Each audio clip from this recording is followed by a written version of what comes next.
the time. Lights out for the curfew of your body, soul, and mind.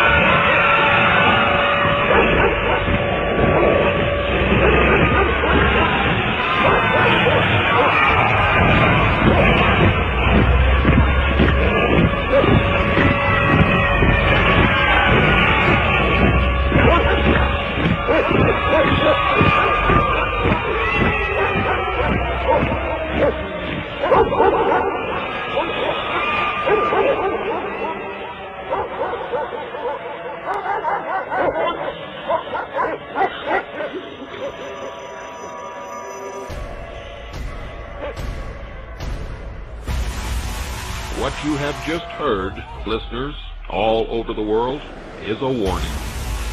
And you will hear this warning from here on out.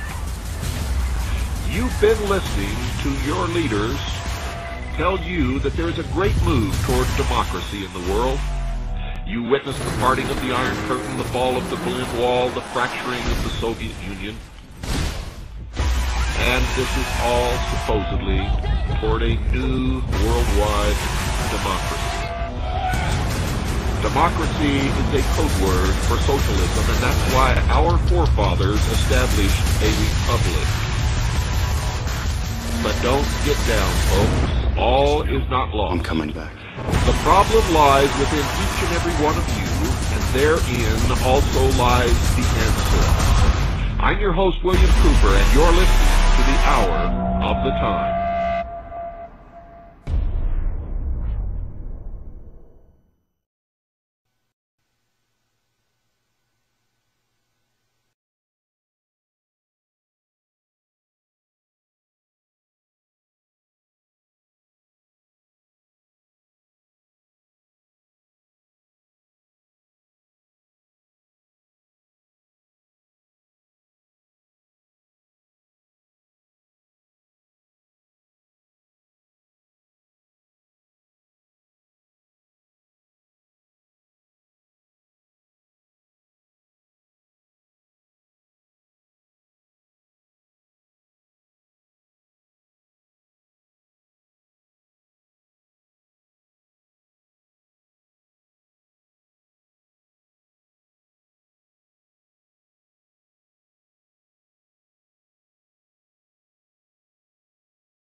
Thanks for joining us on Fox 10 News at noon. And weeks after Arizonans cast their vote, the election results made official today. The Arizona Secretary of State's office certifying those results in just the past hour, giving Joe Biden Arizona's electoral votes and basically certifying our propositions. Fox 10's Linda Williams joins us live with the very latest. Linda.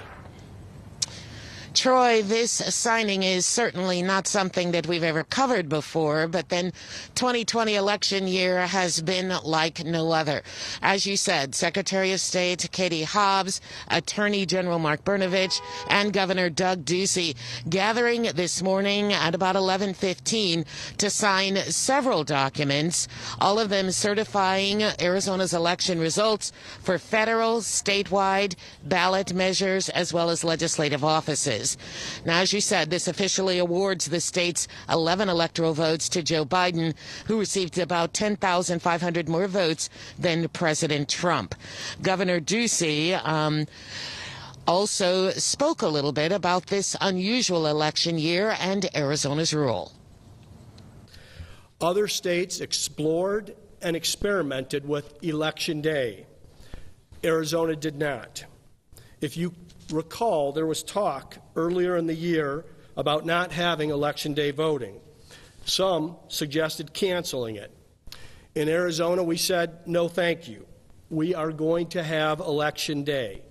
This is America, and no voter should be disenfranchised. Thanks to the hard work of our election workers, we preserved Election Day.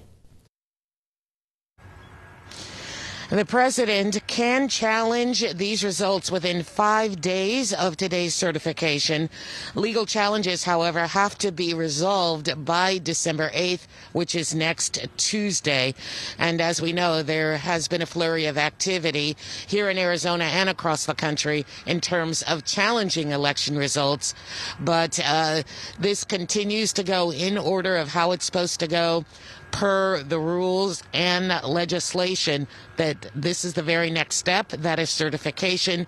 It is done. Reporting live.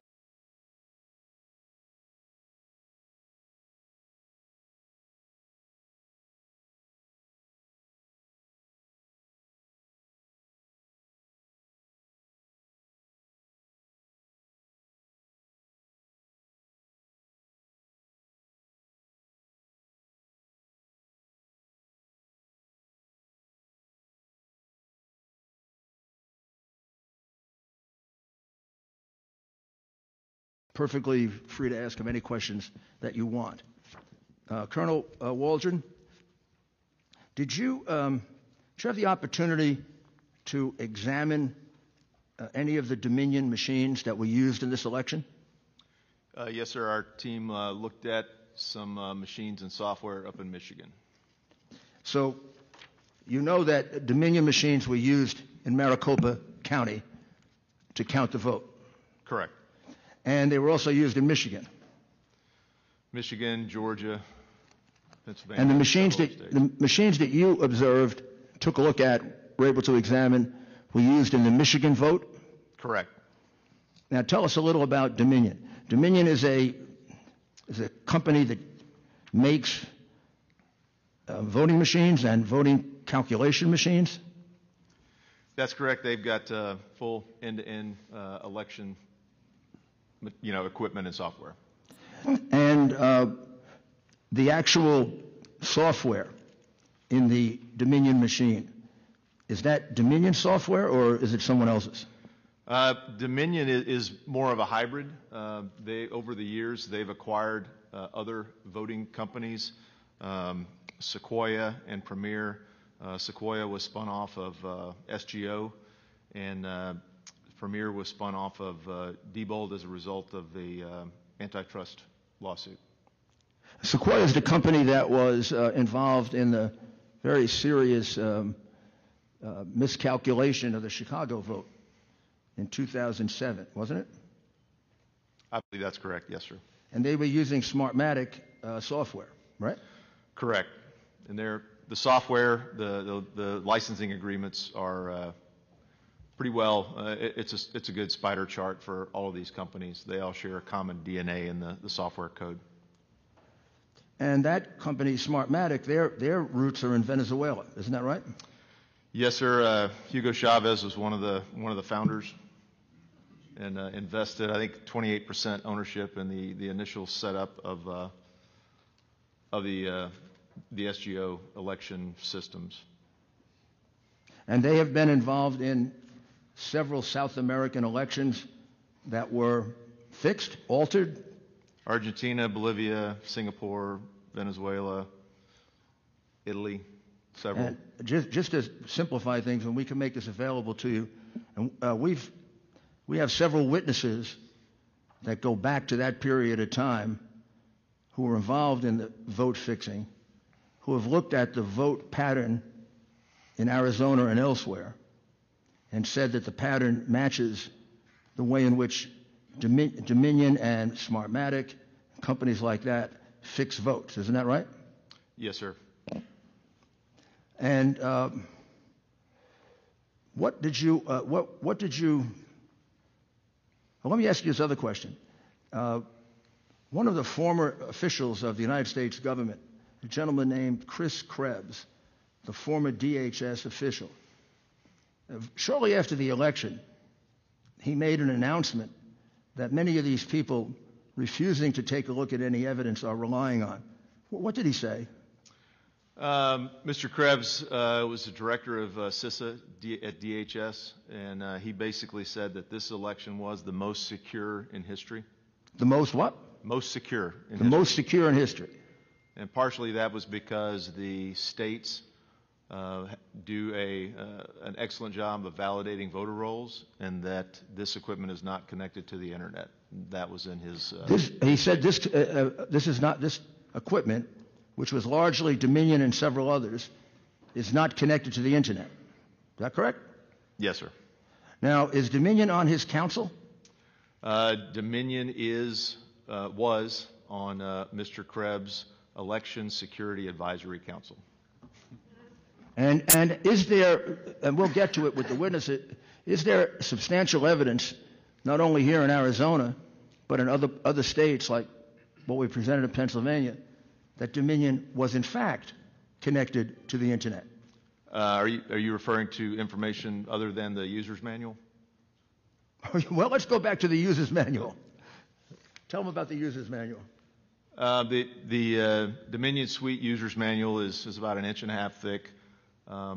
And my team went back to the user's manual and looked at all the instances where in the user's manual it tells operators to connect the Ethernet cords to the router, and it is the systems are connected to the internet. And then what evidence do you have that there actually was connection to the internet? Our teams looked at spider graphs of the Dominion network on Election Day, and showed the increased web traffic, internet traffic on Election Day for Dominion servers. So on Election Day, Dominion was communicating by internet? Correct. Contrary to what Mr. Krebs said or thought? That is correct. And tell us now, how do they take us through how the vote can be modified, and then take us through what you saw in the machine in Michigan, where they did actually modify the vote. So my background in the military, started off my career as an air cavalry officer, flying helicopters, counter reconnaissance. I moved later into information warfare as an information operations officer, running psychological operations, computer network operations, deception, operation security, and electronic warfare, special electronic warfare. And our team has been researching this specific issue since August of this year. We are working with another team that's been intently working on this voting machine manipulation for about 2 years, when it became apparent in the Ted Cruz and Beto race in 2018, as well as the Kentucky governor's race with Matt Bevins. We saw significant anomalies in those races, and that's kind of the experience or our background working with this system. And I would tell you, as an unconventional warfare information operations, information warfare specialist, the American populace is facing an unconventional warfare scenario, and this is information warfare. The voting systems in the U.S. and Arizona, Dominion, and several of the other machines were built to be manipulated. And as the mayor said, they've been used in elections around the world with questionable results. And we believe that these same questionable results are present in this election. Again, my background as an information warfare officer is how to get in and corrupt these machines to conduct strategic influence operations. How do I get the enemy or a targeted population in a foreign country to think and act a certain way? These machines have multiple points of injection that are vulnerable, everywhere from the server level, where passwords, accesses are posted for the dark web for any hacker to get in and access them. And what they can do at the far right limit is download CSV files or like an Excel spreadsheet, change the columns, and re-upload them. And that can be done at the server level. At the operator level, if there's software, it can be corrupted. It can be manipulated with a device that is as small and as simple as a USB device, which these machines are booted up and run off of. So the little bit of history, and I can show you some charts on the DNA of these machines, but the common software goes back to SGO Smartmatic. As the mayor mentioned, they sold Sequoia voting systems to Dominion in 2010, and then Diebold spun off the Premier election system to Dominion as a result of the antitrust concerns. I believe that was also in 2010. So the bottom line is that these systems all have similar code and similar functions, and it's displayed in their operator's manual. So, I know it's kind of been, in the press, it's kind of been poo-pooed that, this doesn't go back to Hugo Chavez. But I personally debriefed the son of a Cuban intelligence officer who had firsthand knowledge, speaking with two of Hugo Chavez's family members, that in the Maduro election, when the populist uprising threatened Venezuela's totalitarian leadership, that Hugo Chavez's family members said that don't worry, that it's guaranteed that their father invested the money to build the SGO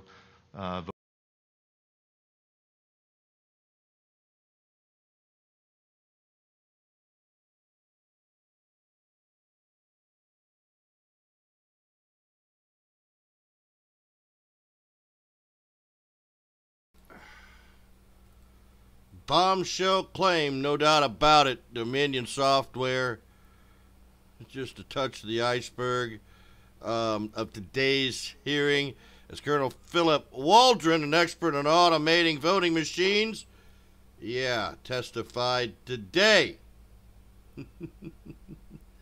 Never know.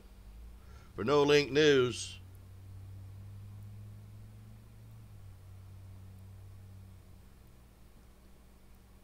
time to close out today's briefing.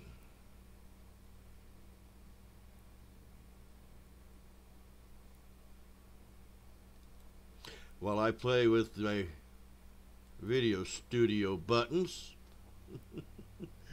hopefully one day I can get them all to work. When you only click the left click mouse button to do all the graphics and pictures and animations. Man, it gets difficult adding it all into the mix so you can see it all.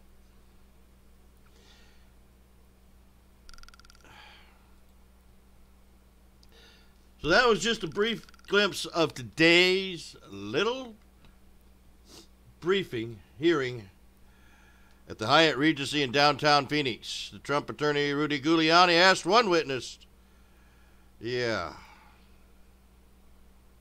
so, does Dominion voting machines tied to Hugo Chavez? Well, we saw, Twitter and Facebook and Google and all that.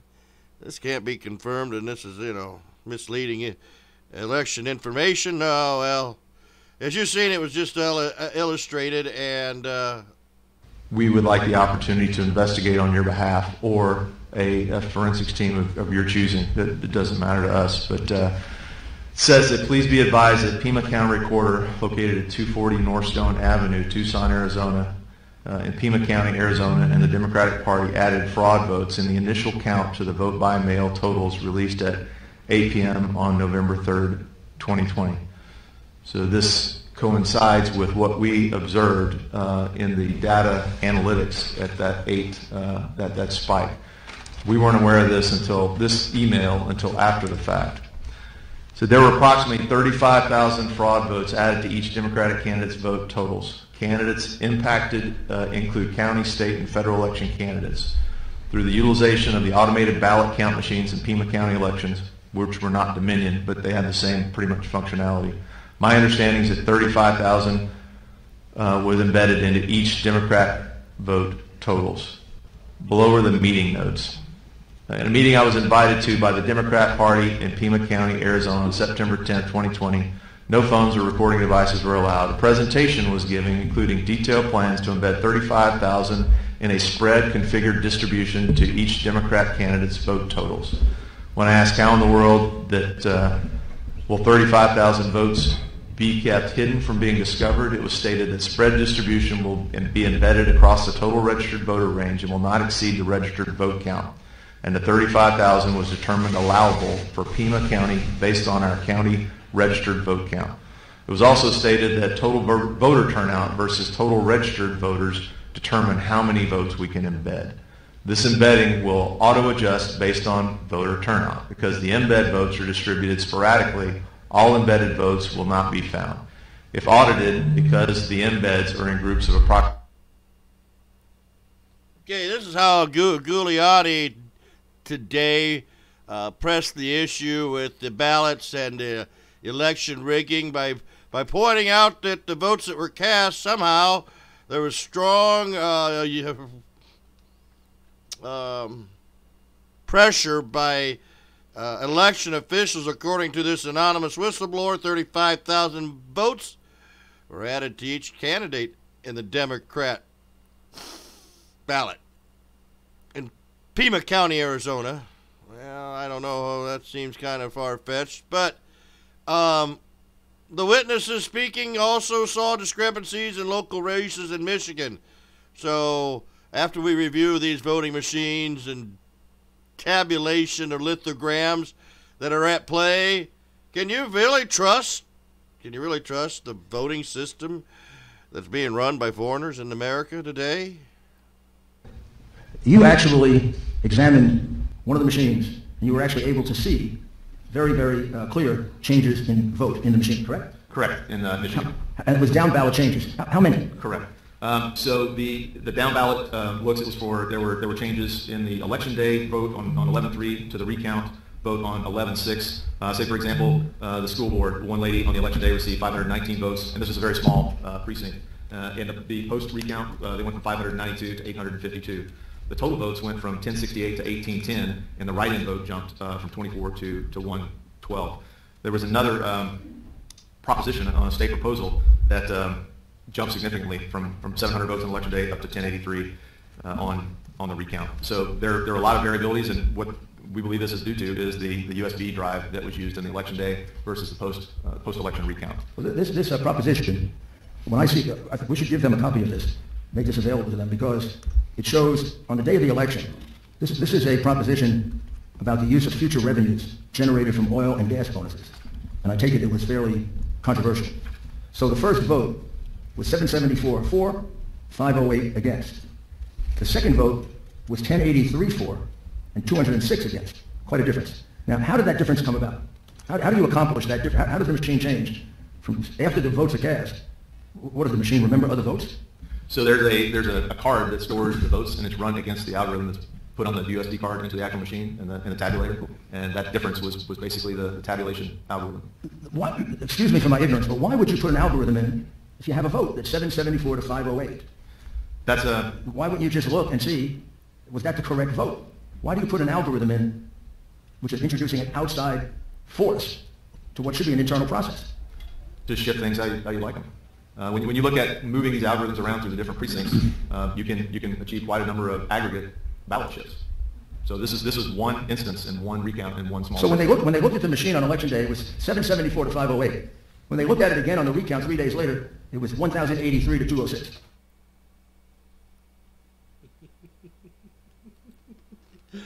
Yeah, even Rudy Giuliani, he can't figure it out either. Yeah, it don't make no sense, does it?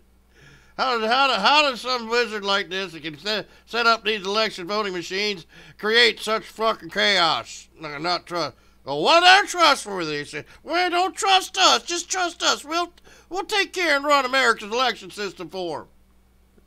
Yeah.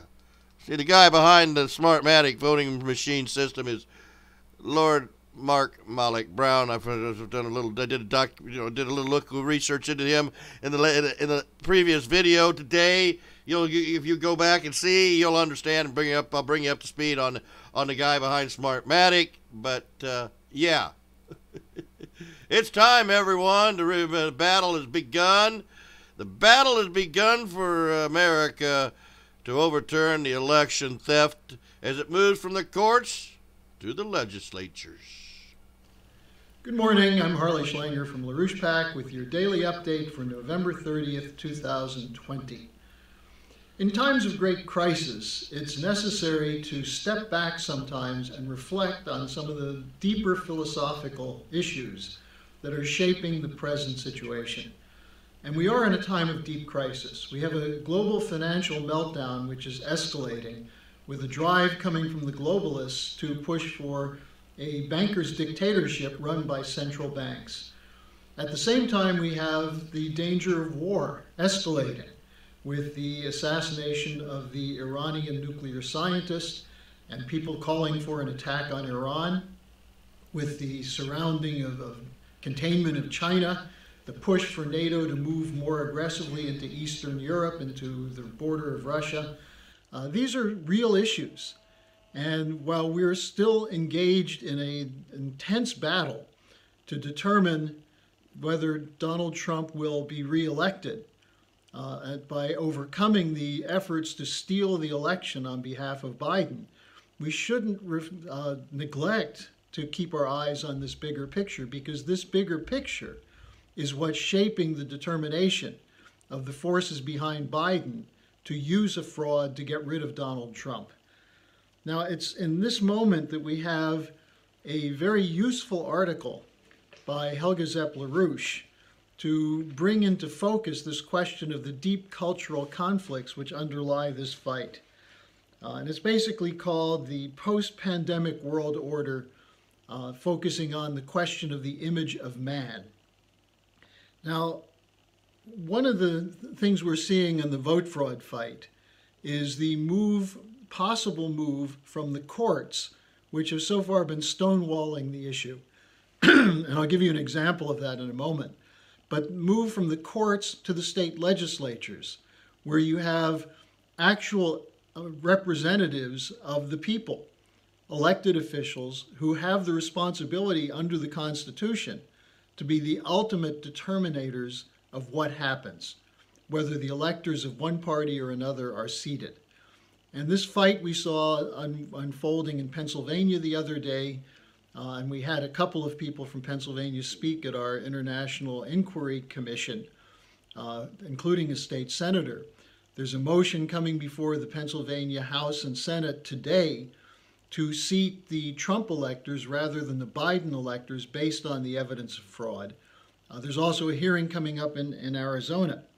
So I would encourage people, if you want to get a better sense of what this fight of the election is about, go to the Schiller Institute site and look up the International Investigative Commission on Truth on Elections. But let me go back to this point that was raised by Helga Zepp-LaRouche in her article. What we're seeing now is a global establishment which is pushing policies which put the individual interests of private speculators above the interests of whole nations. This is what globalization is all about. The City of London, Wall Street, combined with other central banks who are acting for private banks on the basis of shareholder values, providing the maximum profit for speculators while squeezing Main Street, shutting down industry, destroying the healthcare systems through privatization, making university and college education costs prohibitive, destroying cities and rural areas for lack of infrastructure. This is what the speculators are all about. This is not the American system. This is the British system. And by doing away with the regulations on banking, like Glass-Steagall, a situation was created where the private interests of speculators were put ahead of the interests of the average person in the United States and also in Western Europe with the imposition of the European Union. Now, in this crisis, we have to raise the question of what is the national mission? Is a national mission more important than individual interests, especially when individual interests are being defined by identity politics or strategic interests being defined by the geopolitical doctrines of divide and conquer. Now, interestingly, in her article, Helga Zepp-LaRouche focuses on a speech by Vladimir Putin at the Valdai Club about a month ago, where he says we're living in an era of obvious international shocks and crises. And he said the reason for this crisis is the paradox that mankind, on the one hand, has reached a high level of technological and socioeconomic development, but is facing, on the other, an erosion of moral values and reference points, and the feeling that their existence no longer makes sense, or that the purpose of mankind in this planet Earth has been lost.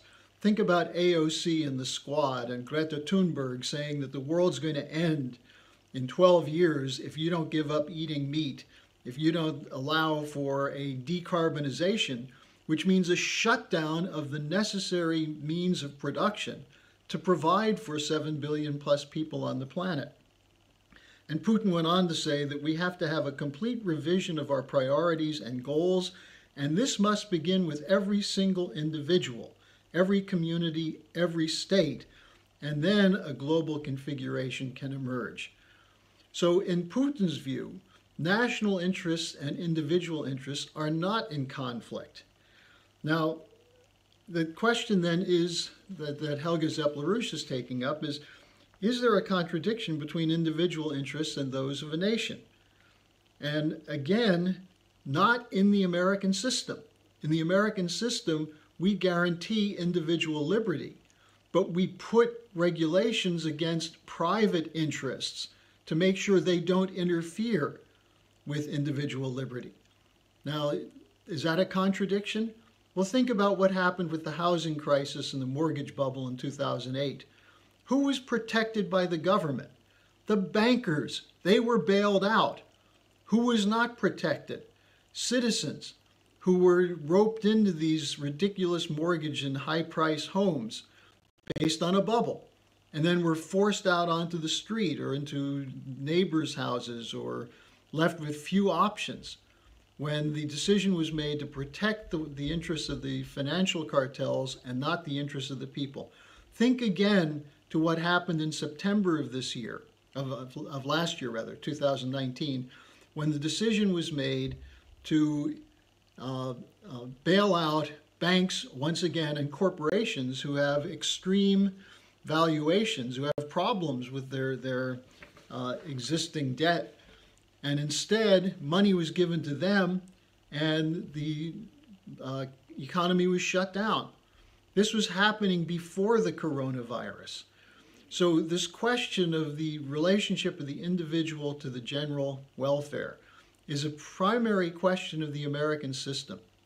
And our founders resolved it by saying that there must be certain areas of regulation, in particular credit, currency, and debt policy, should not be left to private interests, as it is today with the Federal Reserve System in the United States and the central banking system, which is moving to establish a global dictatorship. Now, that's why it's important, the fight over the individual vote being allowed to count, and only legitimate votes, not fraudulent votes. That's why this is so important. Do we really believe that every vote counts? Now, let me give you an example of a what's going on in Georgia, where on 2 days ago, the court ordered that officials of the state are temporarily enjoined from wiping or resetting any voting machines in the state. This was based on a request by a filing by Trump attorney Lynn Wood and Sidney Powell that the machines be impounded, that they not be wiped out, so that there could be an evaluation of the electronic voting. Because this is probably the area that has to be investigated to determine where the fraud took place. The computerized systems, especially of Dominion voting systems and the Smartmatic software, which have been demonstrated to be susceptible to fraud. Now, the judge issued this order, and then the next day he reversed it when the defendants, namely the state, claimed that the machines are controlled by the counties, not the state. Now, Trump's attorney, Lynn Wood, said, wait a second, the state owns the machines, and the Secretary of State is the sole administrator on elections. So why are Georgia officials, he asked, so determined to wipe the machines clean by resetting them? Now, what's the rush? Let's do a full investigation. President Trump yesterday in an interview said that he's considering calling in a special prosecutor to make sure that the full effects of fraud are investigated before there's a determination as to who won. And he's insisting that based on everything he's seen, including looking at the algorithms, looking at the vote patterns, looking at the elements of minor or individual fraud, the dead vote and so on, that he won the election. And that in particular in the states of Georgia, Arizona, and what's the third one now? Michigan, I guess, that Trump actually won based on what they've been able to determine so far. So Nevada, that's the third one. It's Georgia, Arizona, and Nevada. Now, will we have this ability to fight it out, or will it be suppressed by the media, by the censorship, and by the corrupt courts? Or will it go to the people? And this is where the individual can fight for the common good and the general welfare.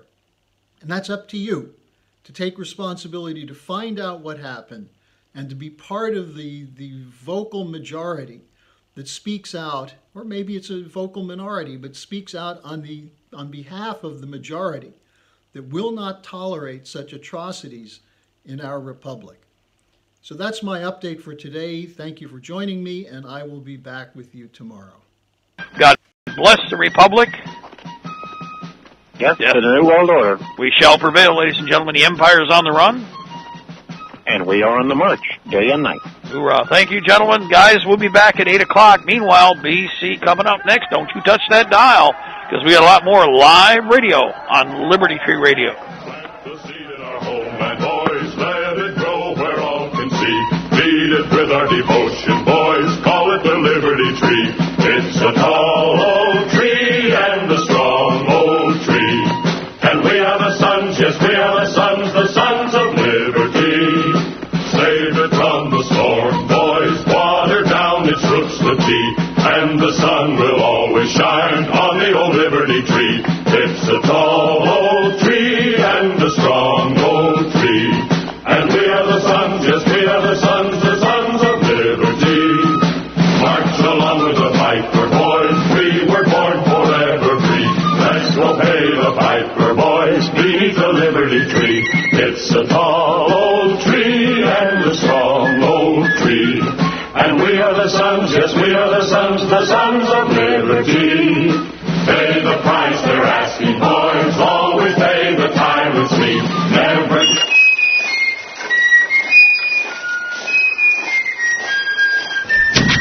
Bringing you the sound of the revolution. Thank you for listening to LibertyTreeRadio.4mg.com. We all